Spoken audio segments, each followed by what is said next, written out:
Di ba kayo nababasa ng ulan dito? Nababasa po pag naulan. Pag nagulan po, ulan din po yung loob namin. Ay, grabe. Tayo ba na nalulungkot ka? Ito po, pag naiisip yung mga magulang ko.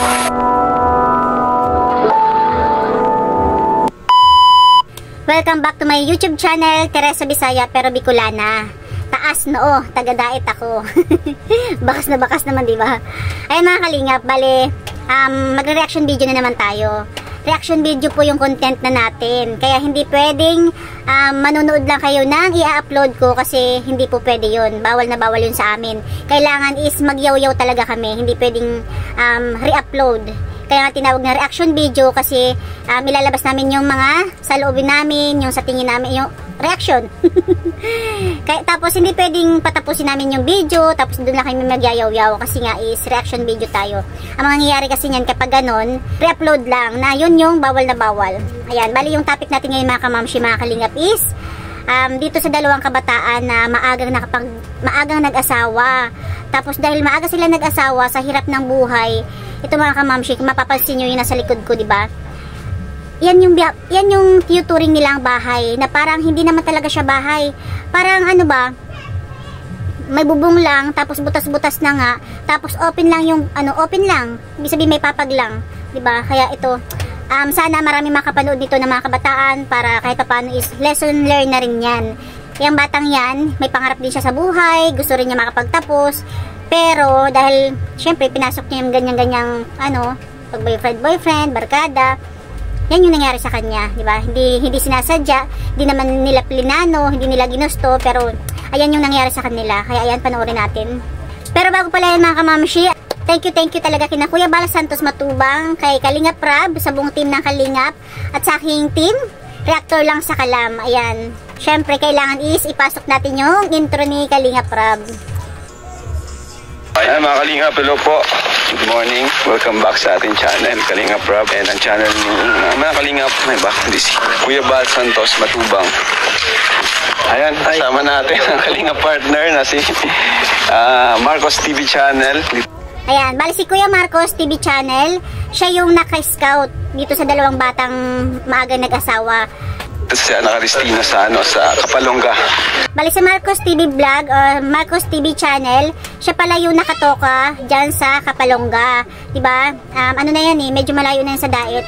Kapalongga, Camarines Norte. Kami naman is Daet, Camarines Norte. Buti na lang talaga is meron ding scout dyan. Ayan, at may nilapit siya sa atin na nangailangan din ng tulong. Ano, bro? Oo. Dito yun? Oo, dito. Ay, liblib pala. Oo, ay mga Kalingap. Pero ang presko, ano? Ayan, bali sa video pa lang yan, nagtataka talaga si Kalingap dahil nakita sila ni Marcos TV Channel. Di ba liblib na? Siguro, may nakalapit kay Marcos para idulog yung mag-asawa na nandyan sa pinakasulok. Parang gubat na talaga.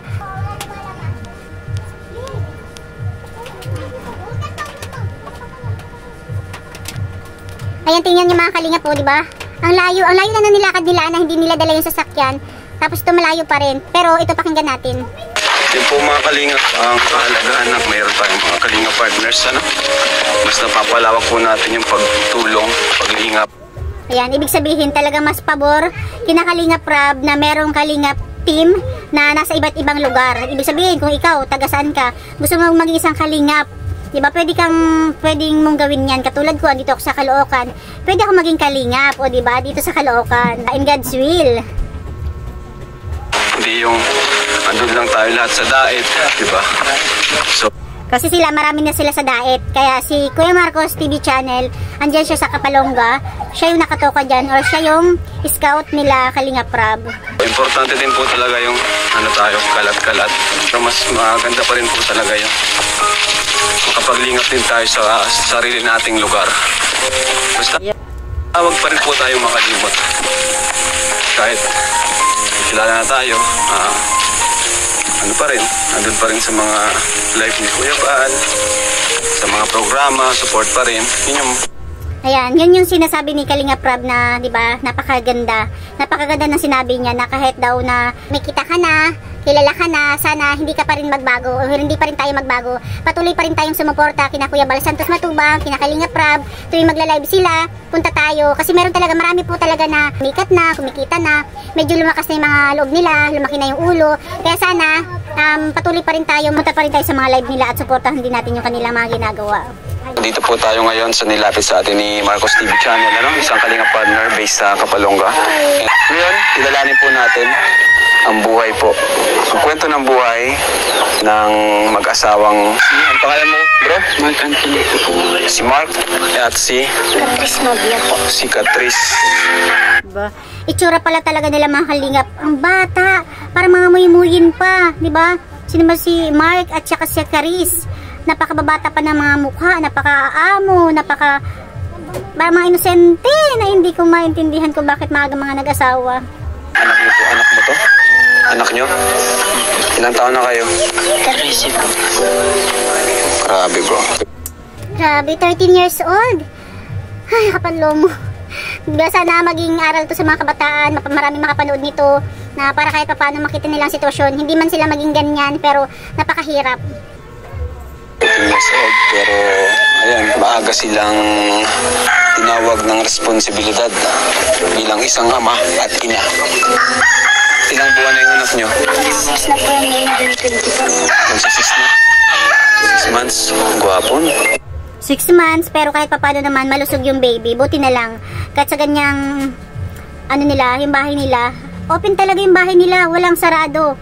Tapos yung bubong pa, butas-butas, kapag umulan nga raw sa labas, ulan na rin sa loob. Gwapo bro yung anak niya. Mark, Catrice, ako pala si Kuya Rad. Familiar kayo? O hindi? Hindi. Yan, mga vlogger din kami kagaya ni Marcos TV. Mga vlogger ang tumutulong sa pamangitan ng pag-vlog. Okay ba sa inyo na ma-vlog namin kayo, ma-videohan, at ma-share nyo naman ang inyong kwento ng buhay at ang mga lesson na pwedeng mapulutan ng aral ng mga kabataan sa ngayon. Di ba? Okay lang. Kumusta naman kayo? Ayos naman. So, Mark and Catrice, ito ba yung dito kayo tumutuloy sa bahay na ito? Grabe bro ang bahay nila. Paano siya natutulog to si Totoy? Doon. Ayun bro. Kasi diba talagang open yung bahay nila. May bahay doon. Ayan. At ang rinig natin ang mga huni ng ibon. Grabe. Pag nandito ka bro, ang pakiramdam mo talaga ay nasa gubat. Di ba kayo natatakot dito? Saya na. Pero ang ganda ng lugar nyo, Ang ganda ng lugar nyo, presko. Ngayon, Mark and Catrice, di naman ba kayo nahihirapan kasi sa murang edad, meron na kayong pamilya, may anak na kayo. Paano ba humantong sa ganito na sa murang edad ay naging mag-asawa kayo kaagad? Yan ba ay aksidente o ginusto nyo rin? Dito, aksidente lang din. Aksidente? Diba? Aksidente lang kasi nga wala talaga silang plano pang ganyan, mga edad na ganyan. Naku naman talaga, diba? Ayan sabi na barkada, tapos hindi nakikinig sa magulang, naku. Lang rin, ayun. So, aksidente na nagkaanak kayo at pinanagutan naman ni Mark. Yun may maganda kasi pinanagutan ni Mark, Pero di ko sinasabi na tama yung ginawa nyo, Kasi syempre, batang-bata pa kayo, Kumbaga, mahirap naman sa mga manonood natin na hindi nila pwedeng gayahin yung ginawa nyo. Kasi, yun nga, dapat unuuna yung pag-aaral. Tama, yun talaga kasi dapat. Tapos sa mga kabataan kasi ngayon, porket laging nasisita, diba, laging nasisermonan, feeling nila yun yung solusyon na kapag nag-boyfriend sila, nag-asawa sila, diba, nung nasa poder pa sila na magulang nila, siguro naman danas na nila yung hirap, tapos pinasok pa nila yung ganyang sitwasyon. Naku, napakahirap talaga. May mga ka ba, Catrice? Mayroon ka bang mga pinagsisisihan sa iyong mga desisyon sa buhay? Wala naman, tinatanggap mo naman. Para sa akin dapat pagsisihan, di ba? Kasi nga kapag tinanggap mo, parang kontento ka na sa ganyang sitwasyon. Pero kapag nakaramdam ka ng pagsisisi, gagawa ka ng paraan para kahit papaano is mabago yung buhay nyo. Diba? Magpupursige siya makapagtapos ng pag-aaral, Tapos, mas madami siyang pwedeng gawin kapag kung may pagsisisi siya. Pero kung tatanggapin niya na maluwag sa kanya yung ganyang nangyari sa kanila, oo, tatanggapin niya, pero dapat may pagsisisi. Ano ba talaga? Ayan, mababash naman tayo nito. Di ba? Tanggapin, pero may pagsisisi. Hindi pwedeng walang pagsisisi. Nandito na rin. Ano? Pero yun nga, although nagkamali tayo sa ating mga desisyon, sa ating mga ginawa, tanggapin natin yung consequences. Tanggapin natin yung mga kapalit noon. Ano? Yun na nga, na kailangan yung may mga pagbabago sa buhay yung mangyayari.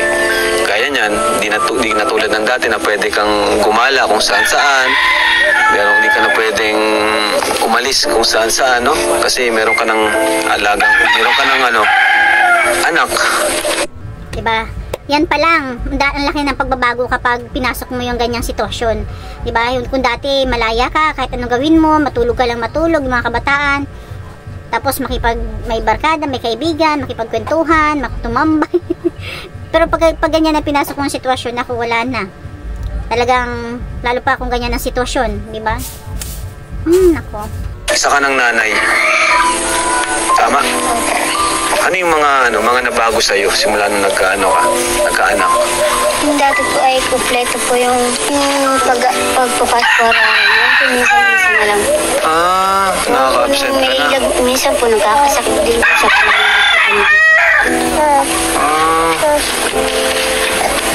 O diba?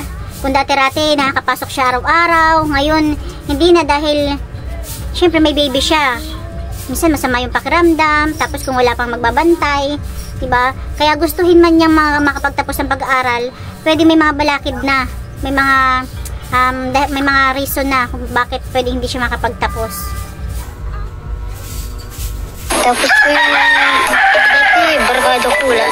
Nandito lang sa tabi ko ngayon, wala na. Hindi na. O, diba? Kung dati mga kaibigan mo, lagi mong kasama, ngayon hindi na dahil syempre iba na.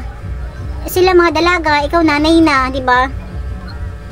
Hindi na sinasamahan dahil may anak na pwede sa kanila. Dito na lang. Ay, ganun. Parang nabawasan din yung kaibigan mo. Imagine, 13 years old, nagtatakbuhan pa dapat yan sa paglalaro. May mga time ba na nalulungkot ka? Opo, minsan lang naman po pag naiisip yung mga magulang ko. Kasi alam nyo ba talaga, kahit mahirap yung buhay, iba pa rin kapag nasa poder ka pa ng mga magulang mo. Kung para sa ikaw na yung gagawa ng pamilya mo, ikaw na yung bubuhay, kung ikaw na yung magmamanage kung paano ba patakbuhin ang isang pamilya. Kasi mga nakakasama ko noon. Bakit? Wala na sila ngayon? Bira na lang po pag nasa school ako. Bakit asa yung magulang mo ngayon? Nandun po sa may, pabahay. Pero okay lang naman daw sa kanila. Matulungan kayo ng mga vlogger na kagaya namin. At may vlog kayo. Magandang bata din pati, no? Si Catrice. Ano yung mensahe mo na lang sa kanila? Mga viewers na mga kabataan na kagaya mo. Yung pinagbabawal po ng magulang nila na bawal mag-less ng gabi-gabi. Tapos pag sumunod kahit kami, sumunod na lang sa patakaran ng magulang pa. Yan, di ba? Matutong makinig yung mga kabataan sa magulang. Wag matigas ang ulo, ang dudunong kasi. Magaya sa amin. Ilan ba kayo magkakapatid? Siyam po kami. Siyam? Grabe. Minsan naisip ko tuloy yung mga kabataan, nagmamadali silang maging para masaya sa buhay, na parang puro happiness. Hindi nila naisip o dapat maisip nila na, ayan, dapat mag-focus muna sila sa pag-aaral, tapos nasa pamilya pa yung focus nila, sa mga magulang, sa mga kapatid. Kasi darating din yung time na magiging magagawa mo kung anong gusto mo kapag nakapagtrabaho ka na, kumikita ka na, mapupuntahan mo na kahit saan mo gusto pumunta, diba, makakain ka kahit anong gusto mo kainin kapag nakapagtapos ka ng pag-aaral. Gusto mo magbarkada ng marami, sige magbarkada. Dapat naisipin ng mga kabataan ngayon. Masyado sila nagmamadali. Pala kayo. Ano sana yung plano mo sa buhay? Nandito ka pa nagkakaanak. Ano sana yung plano mo? Yung magtatapos lang po ng pag-aaral. O diba? Ayan. Yan yung mga sinasabi, di ba? Kadalasan sa mga kabataan ngayon, nagbo-boyfriend, may mga barkada, syota-syota. Tapos ang reason nila, magtatapos naman ako ng pag-aral, makapagtapos naman ako ng ganito, ganyan. Di ba? Sila, di ba? Ang gusto din naman niya is makapagtapos ng pag-aral, may pangarap din siya para sa pamilya niya. Pero ano nangyari? Yan yung tinatawag na disgrasya, aksidente, hindi sinasadya. Di ba?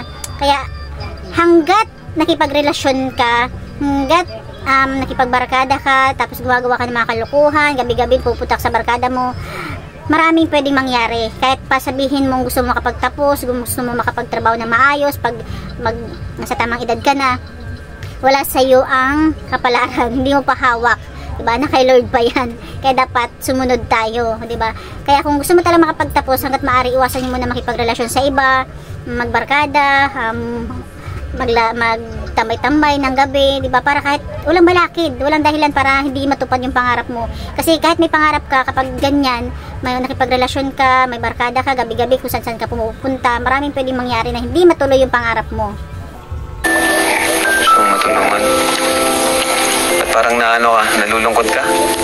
Medyo. Sa mga desisyon mo, may pinagsisisihan ka, ganun. Di pa naman uli ang lahat, 13 ka pa lang. Pwede mo pa yung pagpatuloy yung pag-aaral. Ano? Sana kahit paano matulungan din to nila Kalinga Prab na magkaroon ng bahay at makapag-aral kasi napakabata pa naman talaga.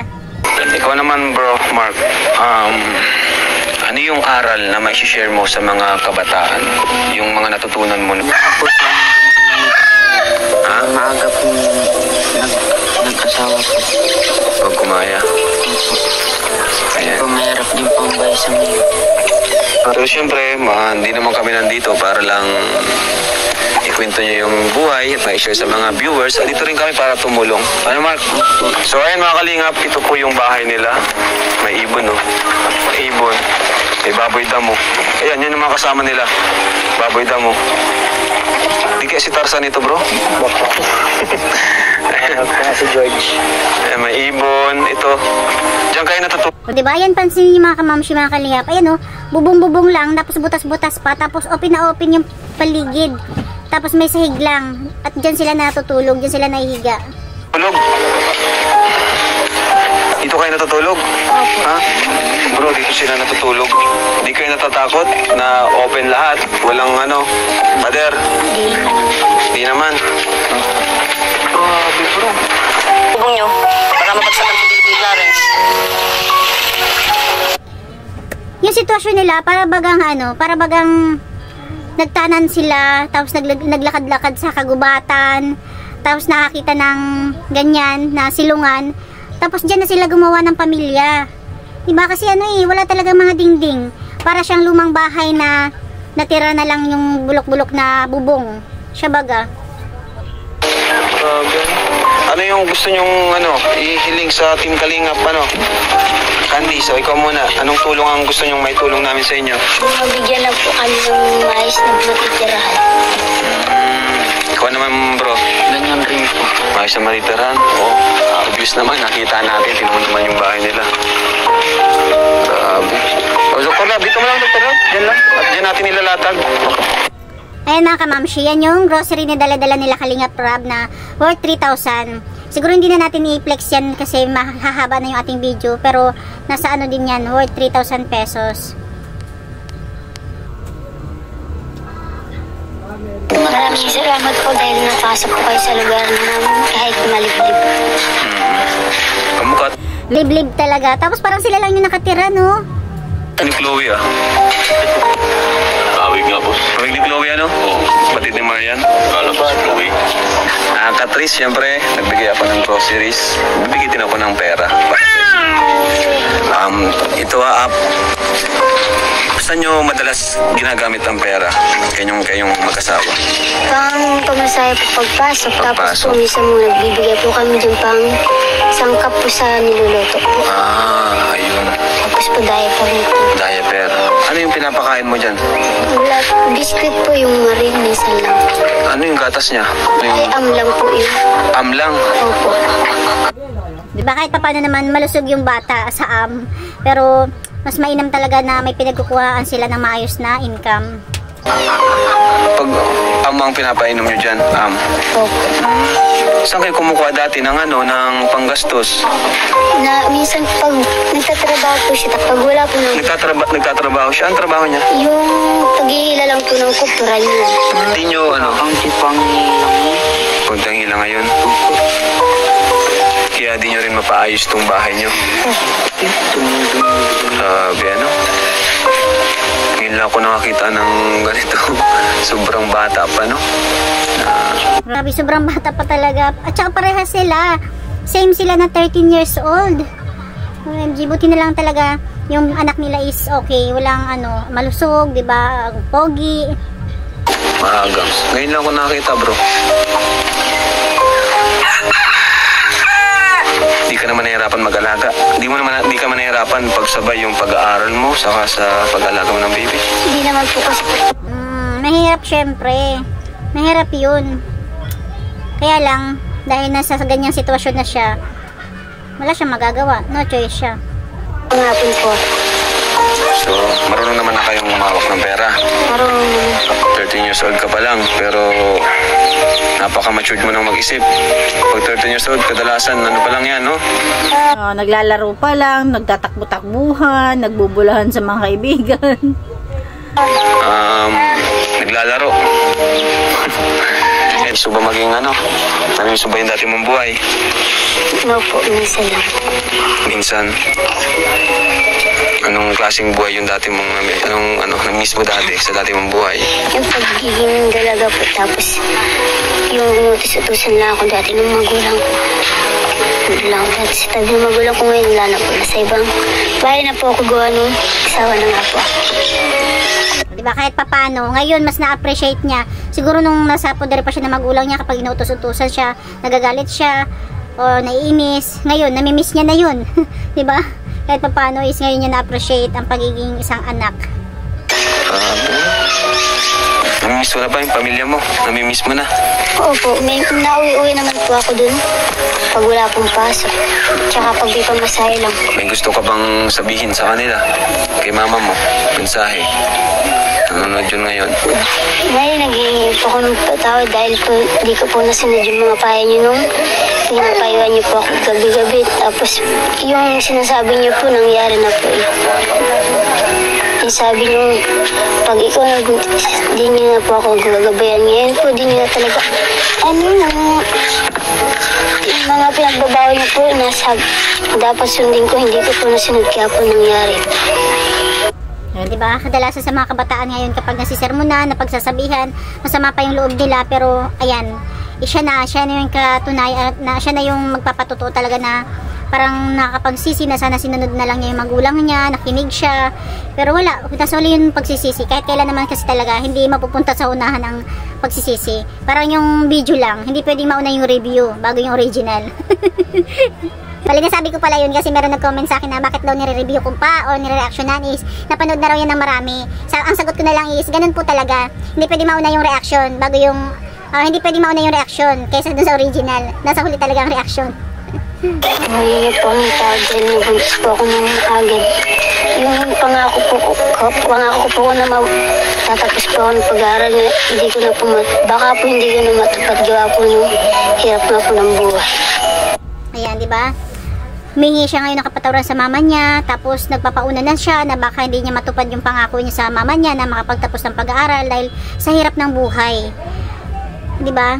Ibig sabihin, nung nag-aaral siya, talaga namang may pangarap siya. Hindi naman ibig sabihin kasi na nagbo-boyfriend ka, nakipagbarkahan ka na is wala kang pangarap, wala kang ambisyon.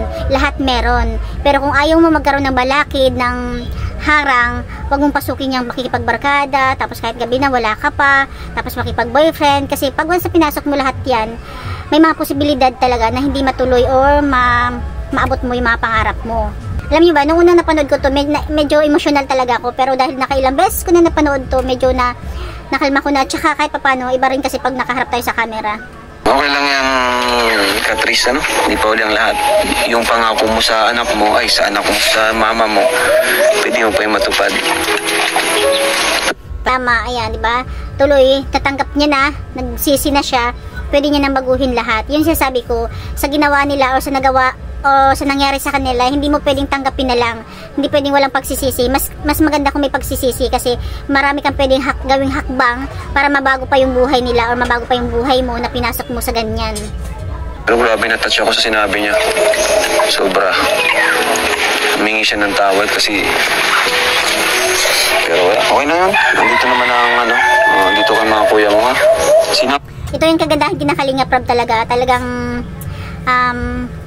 ginaguide nila yung napupuntahan nila. Hindi lang isang beses, talaga binabalik-balikan nila yan. Kaya sana mayroon ng update sa kanila. Sa ngayon kasi wala pa.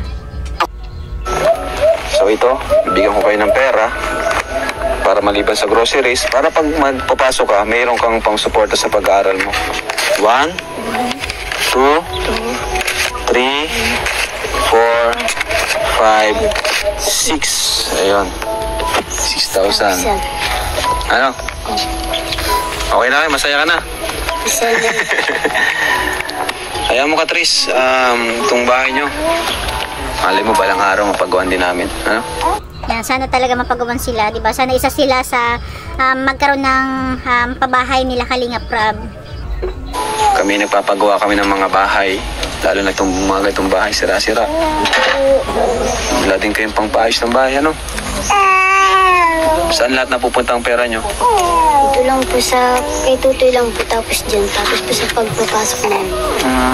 Kaya titis na lang kayo dito. Sa bahay na ito. Di ba kayo nababasa ng ulan dito? Pag nababasa po pag nangulan. Pag nagulan po, ulan din po yung loob namin. Ay, grabe. Paano pa nagbagyo? Nilikas kayo, magbagyo? Ulan po sa may kapatid po niya sa po. Diba? Bago man lang sila makapuntahan doon sa lilikasan nila, napakalayo. Di ba yung nilakad nila Kalinga Prab? Malayo talaga. Ba't ayun yung makitira muna sa nyo? Sa nanay mo, tayo makitira. Hindi po, maliit lang din itong bahay niya. Diba? Ranas niya yung hirap ng buhay. Pero bakit pinasok pa rin niya yan? Diba? Sana yung kahirapan ng buhay ng mga kabatahan, nakasama yung mga magulang, gawin nilang hagdan yun para umasenso at mangarap sa buhay. So, ayun. Masaya kami kasi nakilala namin kayo. Nakapagbigay rin kayo ng nakapag-share kayo ng inyong buhay. Tiyak na may mga matututunan ng mga viewers natin, lalo na yung mga kabataan na nanonood. Kaya yan, sana maraming kabataan talaga manood nito para kahit papano naman is siguro isipin nila hindi naman ganito yan magiging buhay nila, pero may posibilidad na magiging ganyan. O sige, Mark, diba? Tingnan nyo yung 13 years old, totoy na totoy, parang hindi pa kayang ipaglaban yung pamilya. Punta na kami, ha? Salamat po, Kuya Rabs. Diba? May muyin pa magsalita. Binigyan niyo pong tulong sa aming mag-asawa po. Para may pamasahe po kami. Sana habang bata pa sila is ipagpatuloy nila yung pangarap nila. Pagpasok po namin, salamat rin po sa payo niyo. Binigyan niyo rin po kami ng lakas para magpatuloy. Pero syempre, hindi naman sila permanent na ganyan. Darating at darating ang panahon, mababago din yung buhay nila. Sige, kaya mo yan, ha? Ikaw ang padre de pamilya, Ikaw magdadala niyan, pamilya nyo. Ano? At kaya dapat ikaw yung magbigay ng lakas sa iyong asawa. Mga Kalingap, thank you po for watching. God bless po sa lahat. At sa mga gustong maghatid ng tulong, pwede po kay Marcos TV at pwede lang po sa ating FB page. Ayan, ating FB page. Mayroong 1.9 million followers. Malapit na mag 2 million followers po. Thank you po, mga Kalingap. God bless po sa lahat. Jesus loves you. Ayan mga Kalingap, sana maraming kabataan na makapanood dito. Kaya sabi nga ni Kalinga Prab, Jesus loves you. God bless you all.